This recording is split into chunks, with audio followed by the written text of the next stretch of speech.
안녕하세요. 저는 그래프 데이터베이스를 활용한 보안 위험 관리 방안에 대해서 이야기를 드릴 메가존 클라우드의 윤명식입니다. 저는 그 메가존 클라우드에서 그래프 데이터베이스 아키텍트 역할을 맡고 있고요. 그다음에 지금 제 뒤에 숨어 계신 일단 데모를 진행해 주실 그 메가존 클라우드 DBC 센터의 박명재 매니저님은 그래프 데이터베이스 엔지니어 역할을 맡고 계십니다. 아까 오전 세션에 저희 회사 소개를 하실 줄 알았는데 그냥 넘어가시더라고요. 그래서 저도 이렇게 그냥 간단히 한 장으로 뭐 다 하실 것 같아서. 그러니까 저희 메가존 클라우드는 디지털 기술, 데이터 및 비즈니스, 어플리케이션 서비스를 제공하는 그런 회사입니다.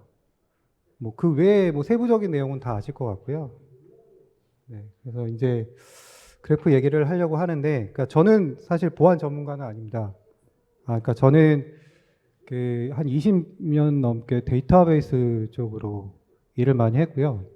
그래서 이제 제가 보는 관점에서는 어떤 그래프 데이터베이스라는 연결을 관리해주는 그런 데이터베이스 관점에서 이제 얘기 말씀을 드릴 겁니다. 그러니까 일반적으로 그래프는 다양한 영역에서 사용이 되고 있고요. 여기 보시면은 이제 뭐 프로드 디텍션, 뭐 아이덴티티 리솔루션, 그다음에 뭐 많이 아시는 날리지 그래프 같이 기타 여러 가지의 그 영역에서 사용되고 있습니다. 자, 여기 그 그림이 있는데요. 이게 제가 얘기 드릴 그래프입니다. 그러니까 이제 여러분들이 뭐 일반적으로 알고 계신 그 엑셀의 차트도 그래프긴 한데, 그러니까 제가 말씀드릴 데이터베이스 쪽의 관점으로서의 그래프는 이런 그래프입니다. 여기 보시면은 뭐 쉽게 보시면은 어떤 여행 계획을 짤 때 이런 식으로 그래프를 이용해서 쉽게 짜갈 수 있겠죠. 그리고 이쪽 그림에서 보면 어떤 그룹이 좀 이상한 그룹인지 그래프를 통해서 찾아낼 수 있습니다. 그러면 이런 그래프는 어떻게 구성이 되어 있냐면, 현실 세계의 객체들을 나타내는 노드랑, 쉽게 얘기하면 뭐 ERD로 얘기하면 엔티티라고 말씀드릴 수 있고요. 그 노드와 노드들의 관계로 이루어진 엣지라는 걸로 구성이 되고 있습니다. 그리고 엣지는 이런 식으로 방향이 있을 수도 있고요. 방향이 없을 수도 있습니다. 그러니까 예를 들면 부모라는 관계는 부모에서 자식으로 방향이 있는데, 친구라는 관계는 이제 평등한 수평적인 관계라서 어떤 방향성이 없고요. 그 다음에 여기 보시는 것처럼 그 노드랑 엣지 안엔 다양한 속성을 통해서 어떤 정보를 제공할 수도 있습니다. 그래서 시중에 이런 그 그래프 데이터베이스를 관리하고 저장하고 어떤 탐색하기 위한 그 많은 종류의 그래프 데이터베이스가 존재하는데요. 그 중에서 많이 알고 계시는 아마존 넵튠이라는 제품이 있습니다. 그러니까 아마존 넵튠은 그 오로라랑 같은 그 풀 매니지드 그래프 데이터베이스 시스템으로 대용량의 데이터와 다량의 그 검색을 실시간으로 처리를 해줄 수 있고요. 그 다음에 뭐 다양한 종류의 그래프의 언어를 제공을 해줘서 범용적으로 여러 군데에서 사용할 수 있습니다. 그 다음에 다른 게 뭐냐면 그 3세대 그래프 데이터베이스라고 얘기를 하고 있는데요. 그 타이거 그래프라는 제품이 있습니다. 이 제품은 그 확장 가능한 매시브 패러럴 프로세싱 아키텍처로서 대용량의 데이터를 쉽게 분산해주고 또 쉽게 복제를 해줍니다. 그리고 OLTP랑 올랩이라는 워크로드를 동시에 처리할 수 있고요. 일반적으로는 뭐 온프레미스에 넵튠하고 틀리게 온프레미스에 설치해서 사용하실 수도 있고, 그 다음에 또 타이거 그래프사에서 제공해주는 파스 서비스 통해서 다양한 클라우드에서 사용하실 수 있습니다. 자, 이제 좀 본격적으로 말씀을 드리면, 자, 어떤 보안 쪽의 비즈니스가 그래프랑 잘 어울릴까요? 뭐 다양한 보안의 비즈니스에서 다 어울리긴 할 텐데 좀 연결성이 좀 있는 그런 비즈니스에 잘 어울릴 것 같아요. 보시면은 클라우드 보안에 관한 얘기, 그다음에 뭐 데이터 유출, 그다음에 신원이라든가 뭐 접근 관리, 무슨 뭐 디지털 포렌식 같은 그런 비즈니스에 좀 잘 어울릴 것 같아요. 그러면 이제 우리가 그래프라는 거를 만들어야 되는데, 그래서 시큐리티 그래프라는 걸 만들어야 되는데, 그럼 어떻게 만드냐면, 일반적인 ETL 프로세싱이랑 거의 동일하시다고 보면 됩니다. 그러니까 각 디바이스에서 원하는 자료를 추출해서 그걸 정제를 한 다음에, 그 다음에 그래프 데이터에 적재를 해서 다양한 분석을 하면 이런 그래프가 나옵니다. 그러니까 이게 뭐냐면 AWS 계정에 연결되어 있는 각 그 리소스들에 대한 그래프예요. 그래서 이런 거를 이제 저희가 시큐리티 그래프라고 하는데 요새 그 AWS도 그렇고 각 클라우드에서 시큐리티 그래프라는 얘기들이 많이 나오기 시작해요.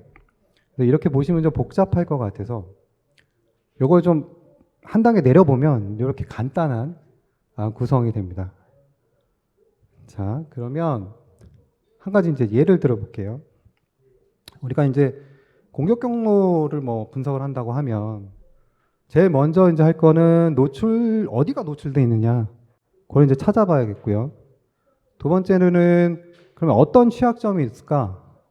이 부분도 좀 확인을 해봐야 되고, 세 번째는 그러면 여기 중요한 DB가 있는데 이 DB를 접근하는 클라이언트들이 어떤 권한으로 접근하는가, 이런 부분도 확인을 하고 싶을 때가 있어요.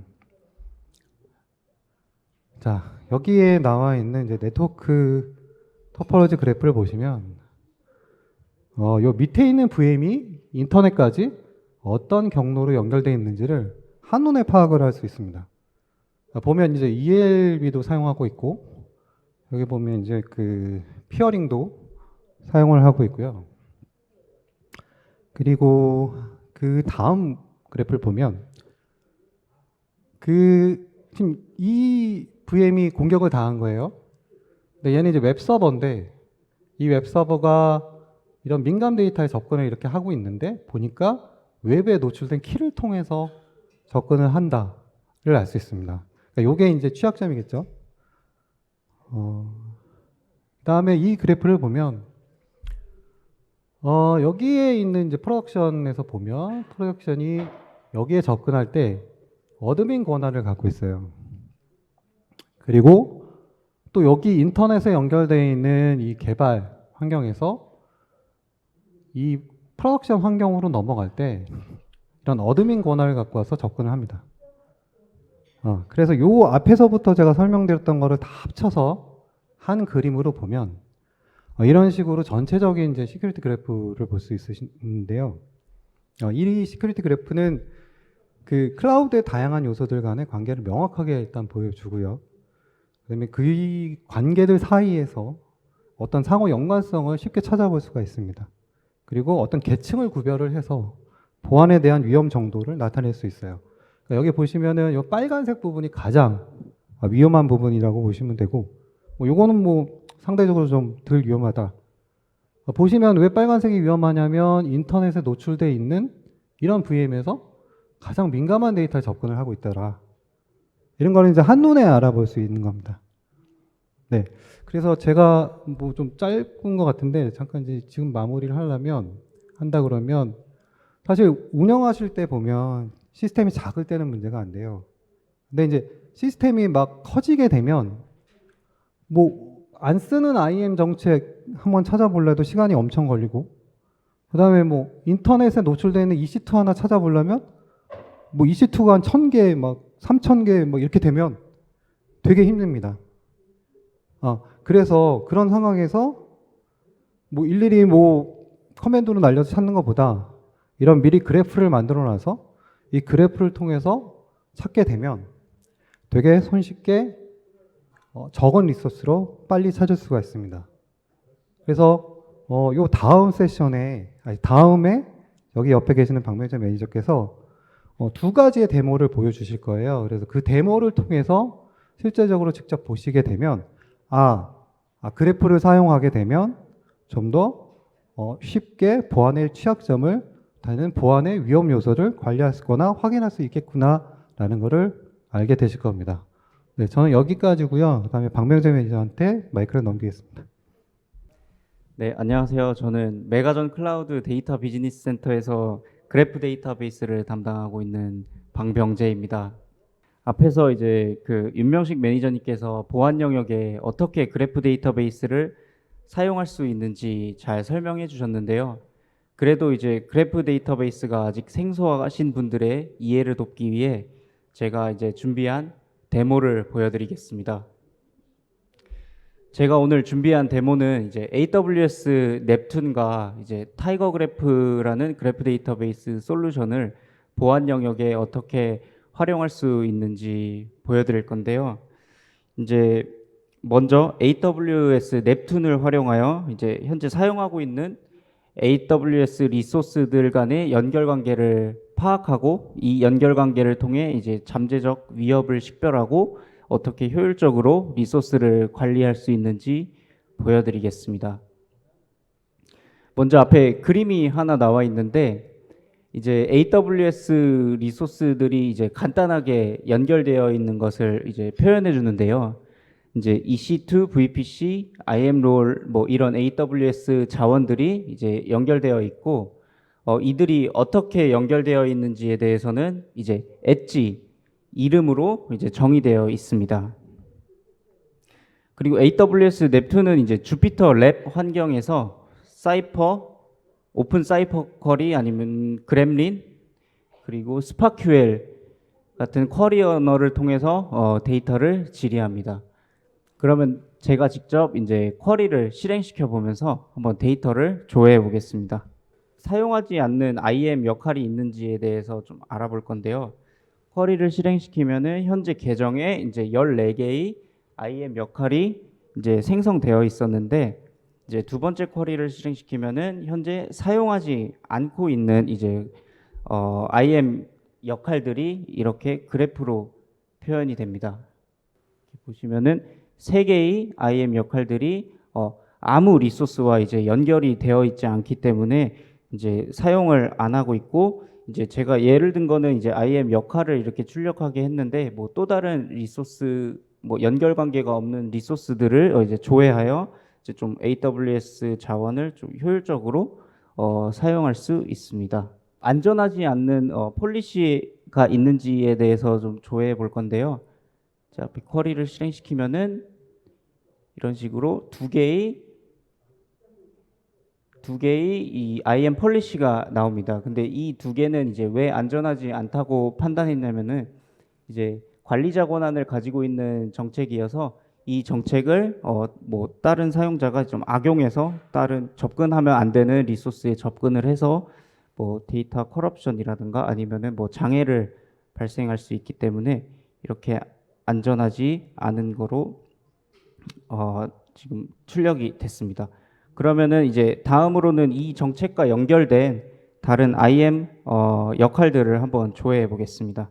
위에서 이제 정책이 이제 두 개가 안전하지 않다고 판단되어서 나왔는데 이 정책과 연결된 이제 IAM 역할들이 이렇게 쭉 그래프로 표현이 되고요. 되게 직관적으로 어떤 롤들이 이제 연결되어 있는지 보실 수 있습니다. 그러면은 또 이 IAM 롤, 이 정책과 연결된 또 다른 리소스들을 한번 조회해 보겠습니다. 결과를 그래프로 확인해 보시면은 이제 해당 IAM 롤들과 연결된 또 다른 리소스가 나오고요. 그리고 이런 리소스와 연결된 또 다른 요소들이 무엇이 있는지 한번 조회해 보겠습니다. 여기 보시면은 위에 그래프에서 확장해서 해당 리소스와 연결된 또 다른 AWS 리소스들이 이렇게 출력이 됩니다. 이 관계들을 이제 이 결과값이 이제 테이블 형태로도 출력되고 제이슨 형태로도 출력이 되는데 이렇게 보면은 이제 시각적으로 되게 이 데이터 오브젝트 간의 관계를 알기 어려운데 이제 그래프 데이터는 비교적 직관적으로 어떤 리소스가 어떻게 연결되어 있는지 한눈에 파악할 수 있습니다.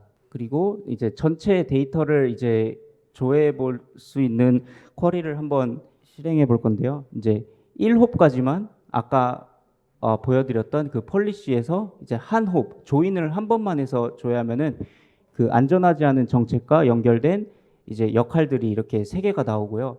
제가 여기 위에 숫자를 하나씩 늘려가면서 데이터를 조회할 건데 SQL에서 조인의 숫자를 늘린다고 생각하시면 됩니다. 그래서 2로 바꿔서 하면은 이제 아까는 이제 폴리시에서 세 개의 IAM 롤이 이제 연결이 되어 있었는데 이제 한 홉 더 나가서 어떤 리소스가 연결이 되는지 이런 식으로 그래프를 이제 확장해 가면서 이제 AWS 리소스들 간의 관계를 이제 파악하실 수 있고 이 그래프를 통해 어떤 숨은 패턴을 찾으시거나 뭐 인사이트를 얻으실 수도 있습니다. 이런 식으로 홉을 늘려가면 늘려갈수록 더 복잡한 그래프가 나오는데 비교적 직관적으로 데이터를 뭐 테이블 형태로 조회해서 보거나 제이슨 형태로 보는 것보다 이렇게 직관적으로 데이터 간의 관계를 파악할 수 있습니다. 여기까지가 이제 AWS 넵튠을 보여드렸고요. 제가 다음으로 보여드릴 거는 이제 타이거 그래프라는 그래프 데이터베이스 솔루션을 이제 어떻게 보안 영역에 활용할 수 있는지 보여드릴 건데 이게 앞에 화면에 보시면은 5개의 타이거 그래프에서 제공하는 메인 서비스가 나와 있습니다. 하지만 제가 오늘 보여드릴 거는 데이터베이스 관련 업무를 담당하고 계시는 분들이 보면 좋은 이제 그래프 스튜디오, 이제 개발자 UI라고 생각하시면 되고 타이거 그래프 인사이트는 이제 비즈니스 레벨의 사용자들이 이제 쉽게 데이터를 조회하고 볼 수 있는 BI 대시보드라고 생각하시면 됩니다. 그래서 먼저 그래프 스튜디오 먼저 보여드리겠습니다. 먼저 데이터가 어떻게 적재되어 있는지 먼저 좀 간단하게 설명드리면은 지금 앞에 보시는 그래프 스키마가 있는데 이 해당 어떤 특정 이벤트를 발생시킨 IP 또는 사용자 디바이스 그리고 오른쪽으로 가시다 보면은 이제 이 이벤트를 통해서 접근한 뭐 리소스 그 다음에 서비스 서버 그리고 해당 서비스 또는 서버에서 뭐 어떤 경보가 발생했다면은 이 알러트로 이어지게 돼 있고요. 그리고 그 알러트는 어떤 타입의 알러트인지 이제 이렇게 연결된 데이터가 지금 그래프 데이터베이스에 저장되어 있습니다. 그러면은 이제 좀 예시로 연결된 데이터를 한번 조회해 보겠습니다. 여기서 보시면 제가 특정 IP를 하나 조회할 거고 이 IP로부터 발생한 이벤트들을 이제 5개까지만 조회해 보겠습니다. 그러면은 이제 예시로 5개의 로그인 이벤트가 발생을 했고요. 그 다음에 이 로그인 이벤트는 어떤 사용자에 의해서 이루어졌는지, 그 다음에 그 사용자가 일으킨 또 다른 이벤트들, 그리고 그 이벤트로 접속한 뭐 서비스나 서버나 리소스들 이렇게 2개의 서비스가 나오고 해당 서비스에 연결된 또 다른 이벤트 이렇게 데이터가 연결되어서 이렇게 저장되기 때문에 이렇게 그 그래프 형태로 이제 출력이 가능합니다.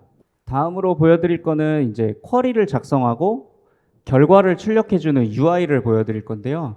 이제 이 위쪽에 쿼리를 작성하고 이제 실행을 시키면은 이제 이 아래쪽에 그래프 형태로 결과가 출력이 되고 또 쿼리 결과는 뭐 제이슨 형태, 그다음 테이블 형태로도 출력이 돼서 이제 로컬의 CSV 파일로도 다운받으실 수 있습니다.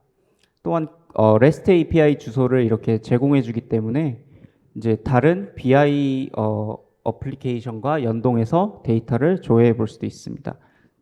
해당 쿼리에 대한 이제 REST API 주소를 제가 한번 출력해 보겠습니다. 이렇게 보면 쿼리 결과를 이렇게 JSON 형태로 이제 출력해 주기 때문에 다른 이제 BI 솔루션과도 이제 자유롭게 연동이 가능합니다. 여기까지가 이제 DBA들이 보면 좋을 이제 그래프 스튜디오에 대해서 이제 소개해 드렸고요. 그 다음에 이제 비즈니스 레벨의 사용자들이 보면 좋을 이제 타이거 그래프 인사이트에 대해서 조금 더 말씀드리겠습니다. 화면에 보시면은 여러 개의 이제 위젯이 이렇게 나와 있는데 해당 위젯에 출력되는 결과는 제가 이제 그래프 스튜디오에서 작업했던 쿼리에 대한 결과가 이렇게 출력이 되는 거고요. 그리고 이제 오른쪽에 보시면은 이제 데이트를 이렇게 입력하게 돼 있는데 이제 2019년 10월 1일부터 10월 2일까지 발생한 이제 알러트의 리스트가 이렇게 쭉 나오고요. 이거를 한번 4일로 바꿔보면은 이제 더 많은 알러트가 있습니다. 그래서 해당 기간에 알러트가 발생한 건이 이제 3개가 있는데 뭐 CPU를 과도하게 많이 사용한다던가 이제 리퀘스트 타임아웃, 데이터 커럽션이라는 알러트가 발생했는데 그 다음으로 보여드릴 거는 해당 알러트를 누가 어떻게 어떤 경로로 발생시켰는지 한번 보여드리겠습니다. 그래서 옆에 인풋 값으로 이제 데이터 커럽션이라는 알러트를 발생하고 가장 끝단에 이제 해당 알러트랑 연결된 IP를 5개까지만 한번 조회해 보겠습니다. 그러면은 이제 이 입력 값을 바탕으로 이제 오른쪽에 그래프 형태로 이제 데이터가 쿼리 결과가 출력이 되는데, 이걸 그래프 트리 구조로 레이아웃을 변경해 보면 최상단에는 이제 데이터 커럽션이라는 알러트가 있고, 그 다음에는 이제 뭐 좀 더 자세하게 디테일한 알러트에 대한 정보가 있고, 그 다음 이 알러트는 어떤 서비스로부터 발생했는지, 그리고 그 서비스에 어떤 이벤트 타입으로 접근을 했는지, 여기 보시면 이벤트 타입에 이제 read라고 돼 있는데 읽기 권한으로 해당 서비스에 접속을 해서 이제 알러트를 발생시키고, 또 이렇게 밑으로 쭉 내려가 보면 리소스, 또 이벤트, 사용자, 이벤트, IP 정보까지 이렇게 출력이 됩니다. 이런 식으로 이제 되게 직관적으로 이제 이 알러트를 발생시킨 루트 커즈에 대해서 좀 쉽게 파악할 수 있고요. 그리고 밑으로 내려가다 보면은 이제 이 위에서 보여드린 그래프 쿼리랑 이 밑에 거랑 똑같은데, 제가 이제 이 밑에 거는 이제 IP만 출력하도록 하게 해서 이제 위도 경도 정보 바탕으로 해당 IP 정보는 어디에 위치하고 있는지 한번 이렇게 또 다르게 표현해 봤습니다. 그리고 마지막은 이제 테이블 형태로 똑같은 결과를 이제 출력해 본 건데, 굉장히 테이블 형태로 보면은 이제 이 관계를 파악하기가 힘들고 패턴을 탐지하기가 굉장히 어렵습니다. 그리고 제가 이제 마지막으로 보여드릴 거는 이제 좀 그래프 데이터베이스의 좀 가장 큰 장점을 하나 보여드릴 건데, 이제 이 특정 IP로부터 이 IP와 연결된 모든 데이터를 조회해 볼 겁니다. 계속 쿼리 결과를 이 홉수를 하나하나씩 늘리면서 이제 출력을 해볼 건데, 이 숫자를 늘린다는 거는 쿼리 내에서 조인의 횟수를 늘린다는 것과 같습니다. 그래가지고 제가 지금 개인적으로 테스팅하고 있는 서버에서 한번 홉수를 늘려가면서 쿼리 결과를 한번 조회해 보겠습니다. 2홉까지 늘리면 지금 이 IP로부터 이제 발생한 이벤트가 1홉이고요. 그 이벤트를 발생시킨 사용자까지가 2홉입니다. 조인을 계속 늘려가면서 이제 데이터를 조회해 보면은 이런 식으로 굉장히 빠르게 이제 데이터를 이제 조인을 처리해서 이제 데이터 결과를 출력합니다. 제가 이제 개인적으로 테스트하고 있는 서버에는 10홉까지, 즉 10번의 조인까지가 이제 결과가 출력이 되고, 이 이상 가면은 이제 더 이상 이제 작동을 못 합니다. 서버 스펙상. 그래서 이제 10번의 조인을 했음에도 불구하고 좀 네트워크나 화면 렌더링에 요구되는 리소스 때문에 이렇게 버벅거리는 것처럼 보이는데, 결과값은 이제 이렇게 굉장히 빠르게 출력되고요. 사실 이렇게 결과를 보면은 이제 사람이 이제 눈으로 이제 관계들을 파악하기가 힘든데, 쿼리 내에 뭐 케이스 웬이라든가 웨어 조건절에 이제 관계대수 연산이나 뭐 이런 스크립트를 수정해서 내가 보고 싶은 정보만 필터링해서 본다면은, 뭐 이거는 지금 무작위로 다 출력하지만 그런 관계대수 연산이 추가되면은 조금 더 느리게 뭐 결과가 나올 수는 있겠지만, 기존 이제 RDB에 비해서는 굉장히 빠르게 조인 연산을 이제 처리하고 이제 출력하게 됩니다. 네, 제가 이제 준비한 데모는 여기까지이고요. 이제 또 뭐 궁금하신 그래프DB 관련해서 이제 궁금하신 점이 있으시면은 메가존 클라우드로 문의 주시면 답변 드리겠습니다. 감사합니다.